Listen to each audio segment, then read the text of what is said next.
Étienne Eyadema Gnassingbé, dit Gnassingbé Eyadema, né le 26 décembre 1935 à Piatogo français et mort le 5 février 2005, à bord de l'avion présidentiel qu'il évacue pour des soins vers la France, militaire et homme d'État togolais, est président de la République durant 38 ans. Il est considéré par plusieurs ONG et médias comme un dictateur.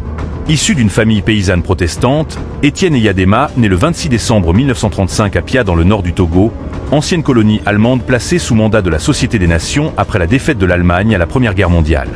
Ces deux prénoms, sous lesquels il se fait appeler jusqu'en 1974, avant finalement d'escamoter le prénom chrétien Étienne. Fils de Monsieur Gnassingbé et de Madame Danida, connu plus tard sous le nom de Maman Danida, né en 18 786. Il perd son père très tôt, qui serait décédé après avoir été passé à tabac à la suite d'une altercation avec des soldats de l'armée coloniale. Après la mort de son père, Étienne Eyadema Gnassingbé s'inscrit à l'école primaire évangélique de Pia, où il ne dépassera pas le cours élémentaire. Après avoir travaillé comme métayer chez un agriculteur de Kaboussara, en Pays Bassar à l'ouest de Kara, Étienne Eyadema Gnassingbé part pour Ouida au Dahomey actuel Bénin, où il se fait recruter dans les rangs de l'armée coloniale française en 1954. Envoyé en Indochine, puis en Algérie.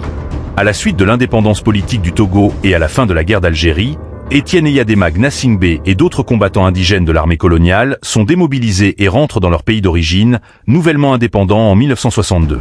Contrairement aux autres États qui ont incorporé les démobilisés de l'armée coloniale dans les toutes nouvelles armées nationales, le Togo a refusé d'incorporer les démobilisés dans la gendarmerie nationale togolaise, officiellement pour des raisons budgétaires. À l'époque, la gendarmerie comptait 300 hommes et une seule caserne à Lomé. Sous le commandement de Georges Métrier, gendarme français envoyé au Togo comme coopérant et conseiller militaire du chef de l'État togolais. En janvier 1963, Étienne Eyadema Gnassingbé participe activement à l'assassinat de Sylvanus Olympio, premier président du Togo depuis l'indépendance en 1960.